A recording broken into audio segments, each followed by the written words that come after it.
নির্দিষ্ট কিছু অ্যালগরিদম ও ফ্লোচার্ট নিয়ে আলোচনা করব। এই ভিডিও লেকচারে তাপমাত্রা পরিমাপের বিভিন্ন একক রূপান্তর সম্পর্কিত অ্যালগরিদম এবং ফ্লোচার্ট আলোচনা করব। চলো শুরুতেই শিখনফল দেখে নিই। এই ভিডিও শেষে সেলসিয়াস তাপমাত্রাকে ফারেনহাইট এককে রূপান্তরের অ্যালগরিদম ও ফ্লোচার্ট লিখতে পারবে এবং ফারেনহাইট তাপমাত্রাকে কেলভিন এককে রূপান্তরের অ্যালগরিদম ও ফ্লোচার্ট লিখতে পারবে। এই ভিডিওতে যে প্রবলেমগুলো সলভ করব সেই প্রবলেমগুলো সরল অনুক্রম স্ট্রাকচারের, অর্থাৎ সরল অনুক্রম স্ট্রাকচারে একটি অ্যালগরিদম বা ফ্লোচার্টে যতগুলো স্টেটমেন্ট থাকবে সবগুলো স্টেটমেন্ট বা সবগুলো স্টেপ পর্যায়ক্রমে বা সিকোয়েন্সিয়ালি কাজ করবে।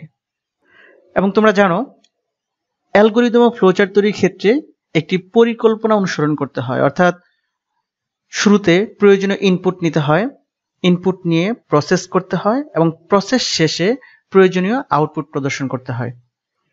তো চলো সেলসিয়াস তাপমাত্রাকে ফারেনহাইট এককে রূপান্তরের অ্যালগরিদম ও ফ্লোচার্ট দেখা যাক। একটি নির্দিষ্ট এককের তাপমাত্রাকে ভিন্ন একটি এককে রূপান্তরের ক্ষেত্রে আমাদের তাপমাত্রার বিভিন্ন এককের মধ্যে এই সম্পর্কটি মনে রাখতে হবে। এখানে দেখতে পাচ্ছ c/5 equals to f minus 32/9 equals to k minus 273/5 equals to r/4, যেখানে c Celsius, f Fahrenheit, k Kelvin, আর রানকিন। তো চলো প্রবলেমটি সলভ করা যাক। প্রবলেমে বলা হচ্ছে সেলসিয়াস তাপমাত্রাকে ফারেনহাইটে রূপান্তর করতে হবে। তাহলে সেলসিয়াস এবং ফারেনহাইটের মধ্যে যে সম্পর্কটি সেটি আমরা দেখি। দেখো এখানে c/5 equals to f minus 32, অর্থাৎ তাহলে আমরা এই দুটি সেপারেট করে ফেলবো। এখন দেখো যেহেতু ফারেনহাইট তাপমাত্রায় রূপান্তর করতে হবে তাহলে f বাম পাশে রেখে বাকি সবকিছুই ডান পাশে রাখবো। এজন্য শুরুতে আমরা ক্রস গুণ করি, অর্থাৎ 5 into f minus 32 equals to 9c। এবার 5 কে ডান পাশে নিব, যেহেতু এখানে গুণ আকারে আছে তাহলে এই পাশে যে ভাগ হয়ে যাবে। এবার দেখো আমরা বলছিলাম যেহেতু ফারেনহাইটে রূপান্তর করব তাহলে আমাদের ইকুয়েশনটাতে f বাম পাশে থাকবে, বাকি সবকিছু ডান পাশে থাকবে। তাহলে এখানে -32 ইকুয়ালের এই পাশে যে কি হবে +32, অর্থাৎ আমরা ইকুয়েশনটি তৈরি করে নিলাম।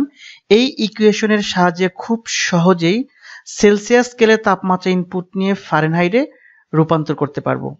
তো চলো দেখি এই ইকুয়েশন ব্যবহার করে সেলসিয়াস তাপমাত্রাকে ফারেনহাইট এককে রূপান্তরের ক্ষেত্রে কি ইনপুট নিতে হবে, অর্থাৎ শুধুমাত্র সেলসিয়াস তাপমাত্রা ইনপুট নিতে হবে।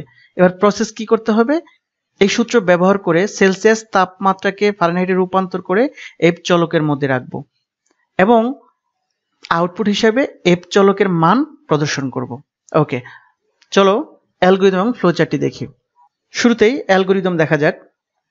তোমরা জানো যে অ্যালগরিদমের প্রথম ধাপ শুরু এবং সর্বশেষ ধাপ শেষ। তাহলে শুরু করো ধাপ 1। এবার প্রয়োজনীয় ইনপুট নিতে হবে। যেহেতু আমরা সেলসিয়াস তাপমাত্রাকে ফারেনহাইট এককে রূপান্তর করব তাহলে সেলসিয়াস তাপমাত্রা ইনপুট নিতে হবে। তাহলে আমরা লিখতে পারি সি চলকে সেলসিয়াস তাপমাত্রা গ্রহণ। ওকে, এইবার আমরা যে ইকুয়েশনটি তৈরি করলাম সেই ইকুয়েশন ব্যবহার করে প্রসেস করব, অর্থাৎ f equals to 9c/5 plus 32 নির্ণয় করতে হবে। এবার এই f চলকের মান প্রদর্শন করতে হবে। তাহলে ধাপ 4 এ f চলকের মান প্রদর্শন, অর্থাৎ দেখো তাপমাত্রা ইনপুট নিয়ে প্রসেস করে প্রসেসে প্রাপ্ত তাপমাত্রা অর্থাৎ f চলকের মান প্রদর্শন করা হয়েছে, অর্থাৎ প্রবলেম সলভ। তাহলে সর্বশেষ ধাপ শেষ। এবার চলো ফ্লোচার্ট দেখি। ফ্লোচার্টের ক্ষেত্রেও তোমরা জানো প্রথম ধাপ শুরু, সর্বশেষ ধাপ শেষ। শুরু এবং শেষ বোঝানোর জন্য ওভাল সিম্বল ব্যবহার করা হয়। তাহলে শুরু করো। এবার প্রয়োজনীয় ইনপুট নিতে হবে। তাহলে সি চলকের মান ইনপুট নিতে হবে, অর্থাৎ সেলসিয়াস তাপমাত্রা ইনপুট নিতে হবে। এবার এই সূত্র ব্যবহার করে বা এই ইকুয়েশন ব্যবহার করে আমাদের প্রসেস করতে হবে। তোমরা জানো প্রসেস করার জন্য আয়তক্ষেত্র ব্যবহার করা হয়। ওকে, প্রসেস শেষে প্রাপ্ত রেজাল্ট এফ চলকের মধ্যে আছে, তাহলে এফ চলকের মানটা আউটপুটে প্রদর্শন করতে হবে। তোমরা জানো আউটপুটে কোনো কিছু প্রদর্শন করার জন্য সামান্তরিক চিহ্ন ব্যবহার করা হয়। তাহলে সামান্তরিক চিহ্ন ব্যবহার করে এফ এর মান প্রদর্শন করা হলো। ইনপুট নিয়ে প্রসেস করে প্রসেসে প্রাপ্ত রেজাল্ট আউটপুটে প্রদর্শন করা হয়েছে, অর্থাৎ প্রবলেম সলভ। তাহলে সর্বশেষ ধাপ হলো শেষ। এভাবে সেলসিয়াস তাপমাত্রাকে ফারেনহাইট এককে রূপান্তরে অ্যালগরিদম ও ফ্লোচার্ট লিখতে পারো। এবার চলো দেখি ফারেনহাইট তাপমাত্রাকে কেলভিন এককে রূপান্তরে অ্যালগরিদম ও ফ্লোচার্ট। তাহলে শুরুতে আমাদের তাপমাত্রার বিভিন্ন এককের মধ্যে সম্পর্কটা দেখতে হবে, অর্থাৎ তাপমাত্রা পরিমাপের যে কোনো একক থেকে ভিন্ন এককে রূপান্তরের ক্ষেত্রে তোমাদেরকে এই সম্পর্কটি মনে রাখতে হবে। এবার লক্ষ্য করো প্রশ্নে কি বলা আছে, ফারেনহাইট তাপমাত্রাকে কেলভিনে রূপান্তর করতে হবে। তাহলে ফারেনহাইট ও কেলভিনের মধ্যে যে সম্পর্ক সেটি আমাদের সিলেকশন করতে হবে, অর্থাৎ এই দুটি মধ্যে যে সম্পর্ক সেটি আমরা সেপারেট করে নিই। তাহলে সেপারেট করে নিলাম। এবার দেখো কেলভিন এককে রূপান্তর করতে হবে, তাহলে কে এর মান বাম পাশে রেখে সবকিছুই ডান পাশে নিয়ে যাব। তাহলে প্রথমে ক্রস গুণ করে নেই, অর্থাৎ 9 into k minus 273 equals to 5 দ্বারা এটাকে গুণ করতে হবে, অর্থাৎ 5 ইন্টু এফ মাইনাস 32। এইবার 9টাকে আমরা ডান পাশে নিয়ে যাব, তাহলে এই পাশে ছিল গুণ আকারে, ওই পাশে যে ভাগ হয়ে যাবে। এবার দেখো আমরা বলছি যেহেতু কেলভিন এককে রূপান্তর করতে হবে, তাহলে কে ব্যতীত সবকিছু ডান পাশে নিব। তাহলে খেয়াল করো এখানে 273 মাইনাস হিসেবে আছে, এখানে যে প্লাস করতে হবে। তাহলে আমরা লিখতে পারি কে ইকুয়ালস টু এত। অর্থাৎ এই ইকুয়েশন ব্যবহার করে খুব সহজেই ফারেনহাইট তাপমাত্রা ইনপুট নিয়ে কেলভিন এককে রূপান্তর করতে পারবো।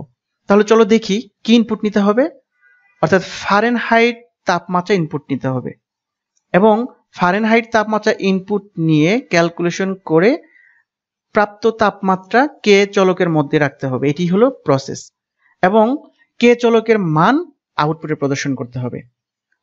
চলো অ্যালগরিদম এবং ফ্লোচার্টটি দেখা যাক। প্রথমে চলো অ্যালগরিদম দেখে নিই, এবং তোমরা জানো যে অ্যালগরিদমের প্রথম ধাপ শুরু এবং সর্বশেষ ধাপ শেষ। তাহলে শুরু করো। ধাপ 1 শুরু, এবং যেহেতু ফারেনহাইট তাপমাত্রাকে কেলভিন এককে রূপান্তর করতে হবে, তাহলে প্রথমে ফারেনহাইট তাপমাত্রাকে ইনপুট নিতে হবে।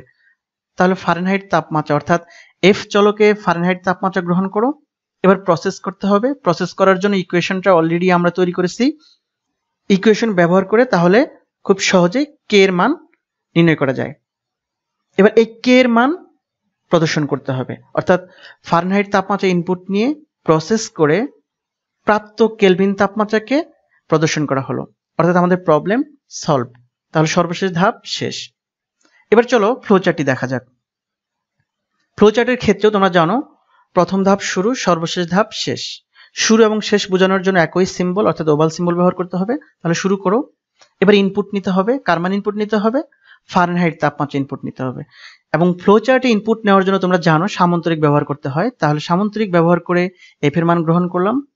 এবার প্রসেস করতে হবে। প্রসেস করার জন্য যে ফর্মুলা বা সূত্র ইউজ করতে হবে সেটা আমরা ডিরাইভড করে ফেলছি। এটি ব্যবহার করে আমরা প্রসেস করব। প্রসেস করার ক্ষেত্রে আয়তক্ষেত্র ব্যবহার করা হয়। আয়তক্ষেত্রে ব্যবহার করে আমরা প্রসেস করলাম। এবার প্রসেসে প্রাপ্ত তাপমাত্রা অর্থাৎ কে এর মান কেলভিন তাপমাত্রা প্রদর্শন করতে হবে। তোমরা জানো যে প্রদর্শন করার জন্য সামান্তরিক ব্যবহার করতে হবে। তাহলে কে এর মান প্রদর্শন, এফ এর মান ইনপুট নিয়ে প্রসেস করে প্রাপ্ত কেলভিন তাপমাত্রা প্রদর্শন করা হয়েছে, অর্থাৎ প্রবলেম সলভ। তাহলে সর্বশেষ ধাপ হলো শেষ।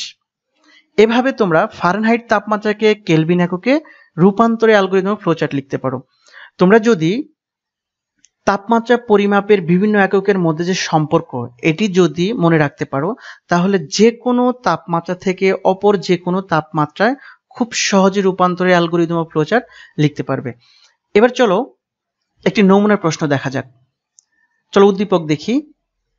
35 ডিগ্রি সেলসিয়াস তাপমাত্রাকে এই সূত্র ব্যবহার করে সেলসিয়াস স্কেল থেকে কেলভিন স্কেলে নির্ণয় করার জন্য সি ভাষায় একটি প্রোগ্রাম লেখা হলো, অর্থাৎ এই প্রোগ্রামটি লেখা হলো, কিন্তু প্রোগ্রামটি রান করার পর এরর দেখাচ্ছে। ওকে, উদ্দীপকের প্রোগ্রামটির জন্য অ্যালগরিদম লেখো। অর্থাৎ এখানে একটি প্রোগ্রাম দেয়া আছে, এই প্রোগ্রামটির অ্যালগরিদম লিখতে হবে। অর্থাৎ এখান থেকে একটু খেয়াল করো, কোশ্চেনে একটি প্রোগ্রাম দেয়া থাকতে পারে, সেই প্রোগ্রামের অ্যালগরিদম অথবা ফ্লোচার্ট লিখতে হতে পারে। এখানে একটু খেয়াল করো, আমরা যদি অ্যালগরিদমটি লিখতে চাই তাহলে কিভাবে লিখতে পারি। প্রোগ্রামটি যদিও তোমরা এখন বুঝবে না, তারপরে একটু ধারণা দেই। দেখো এখানে সি চলকের মান ইনপুট নেওয়া হয়েছে, তারপর এই সূত্র ব্যবহার করে প্রসেস করা হয়েছে এবং কে এর মান আউটপুটে দেখানো হয়েছে। তোমরা যখন প্রোগ্রাম পড়বে তখন খুব সহজেই এরকম একটি প্রোগ্রাম থেকে অ্যালগরিদম লিখতে পারবে। ওকে, উদ্দীপকের প্রোগ্রামটি সঠিকভাবে রান করতে হলে যে প্রোগ্রামটির প্রয়োজন হবে তা লেখো। যেহেতু আমরা প্রোগ্রাম এখনো পড়িনি, তাই এই প্রবলেমটি আমরা পরে সলভ করব। এবার চলো এই নমুনার প্রশ্নটি দেখা যাক। উদ্দীপক হিসেবে এখানে একটি ফ্লোচার্ট দেয়া আছে। এবার চলো প্রশ্ন দেখি। উদ্দীপকের সমস্যাটির সি ভাষায় একটি প্রোগ্রাম লেখো। অর্থাৎ উদ্দীপক হিসেবে একটি ফ্লোচার্ট দেয়া আছে, তার প্রোগ্রাম লিখতে হবে। যেহেতু আমরা এখন প্রোগ্রাম পড়িনি, তাই এটি আমরা পরে দেখব। এবার ঘতে বলছে উদ্দীপকের ধারণা প্রোগ্রাম তৈরির ধাপের সাথে কিভাবে সম্পর্কিত বিশ্লেষণ করো। ফ্লোচার্ট দেয়া আছে, এই ফ্লোচার্টটি প্রোগ্রাম তৈরির কোন ধাপে তৈরি করা হয় সেটা বিশ্লেষণ করতে বলছে। অর্থাৎ তোমরা জানো যে প্রোগ্রাম তৈরি ধাপের প্রোগ্রাম ডিজাইন ধাপে অ্যালগরিদম অথবা ফ্লোচার্ট তৈরি করা হয়। অর্থাৎ তোমাদেরকে ওই ভিডিওটি দেখে এই প্রশ্নের অ্যান্সার করতে হবে। এবার চলো এই নমুনার প্রশ্নটি দেখি। এখানে উদ্দীপক হিসেবে একটি ফ্লোচার্ট দেয়া আছে এবং গ কোশ্চেনে বলা আছে উদ্দীপকের সমস্যাটির অ্যালগরিদম লেখো। আমি আশা করি এটা খুব সহজেই তোমরা অ্যালগরিদমটি লিখতে পারবে। এবং দেখো উদ্দীপকের আলোকে সেলসিয়াস তাপমাত্রা বের করতে উদ্দীপকে কি পরিবর্তন করতে হবে এবং এই পরিবর্তন প্রোগ্রাম রচনায় কতটা গুরুত্বপূর্ণ বিশ্লেষণ করো।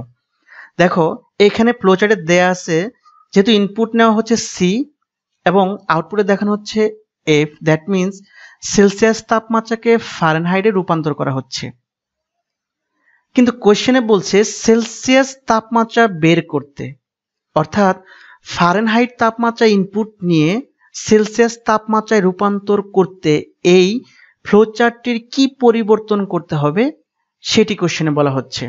অর্থাৎ তোমাদের যেটি করতে হবে, ফারেনহাইট তাপমাত্রা ইনপুট নিয়ে সেলসিয়াস তাপমাত্রায় রূপান্তরের ফ্লোচার্টটি অঙ্কন করতে হবে এবং সেই সাথে বলা হচ্ছে এই পরিবর্তন প্রোগ্রাম রচনায় কতটা গুরুত্বপূর্ণ বিশ্লেষণ করো।